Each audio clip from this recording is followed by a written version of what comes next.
Chapitre 12. Nous donc aussi, puisque nous sommes environnés d'une si grande nuée de témoins, rejetons tout fardeau, et le péché qui nous enveloppe si facilement, et courons avec persévérance dans la carrière qui nous est ouverte.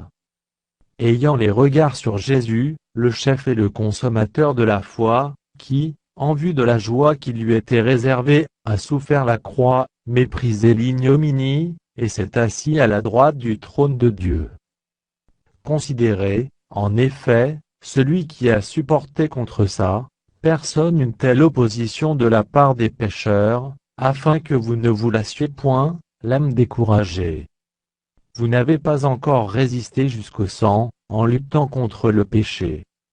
Et vous avez oublié l'exhortation qui vous est adressée comme à des fils. Mon fils, ne méprise pas le châtiment du Seigneur, et ne perds pas courage lorsqu'il te reprend.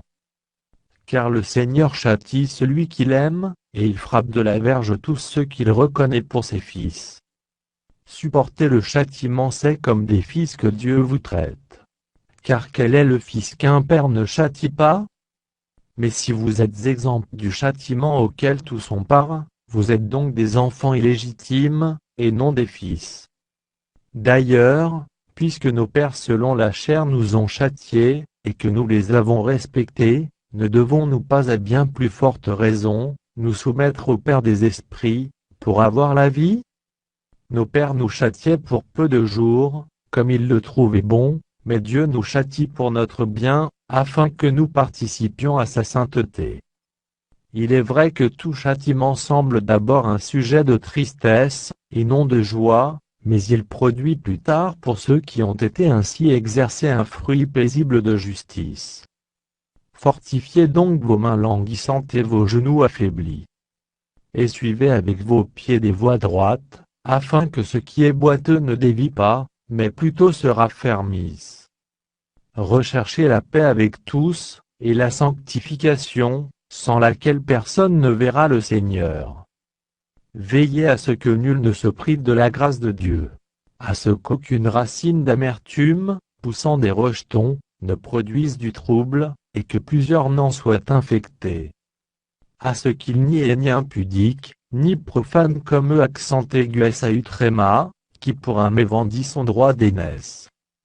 Vous savez que, plus tard, voulant obtenir la bénédiction, il fut rejeté, quoiqu'il la sollicitât avec larmes, car son repentir ne put avoir aucun effet.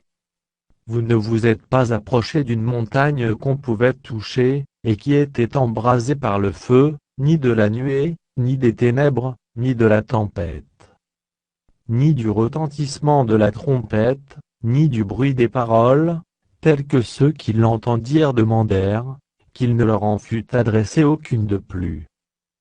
Car ils ne supportaient pas cette déclaration, si même une bête touche la montagne, elle sera lapidée. Et ce spectacle était si terrible que Moïse, dit: Je suis épouvanté et tout tremblant. Mais vous vous êtes approchés de la montagne de Sion, de la cité du Dieu vivant, la Jérusalem céleste, des myriades qui forment le cœur des anges. De l'assemblée des premiers-nés inscrits dans les cieux, du juge qui est le Dieu de tous, des esprits des justes parvenus à la perfection. De Jésus qui est le médiateur de la nouvelle alliance, et du sang de l'aspersion qui parle mieux que celui d'Abel. Gardez-vous de refuser d'entendre celui qui parle, car si ceux-là n'ont pas échappé, qui refusèrent d'entendre celui qui publiait les oracles sur la terre, combien moins échapperons-nous, si nous nous détournons de celui qui parle du haut des cieux. Lui, dont la voix alors ébranla la terre, et qui maintenant a fait cette promesse: Une fois encore j'ébranlerai non seulement la terre, mais aussi le ciel. Ces mots une fois encore, indiquent le changement des choses ébranlées, comme étant faites pour un temps, afin que les choses inébranlables subsistent. C'est pourquoi, recevant un royaume inébranlable, montrons notre reconnaissance en rendant à Dieu un culte qui lui soit agréable. Avec piété et avec crainte, car notre Dieu est aussi un feu dévorant.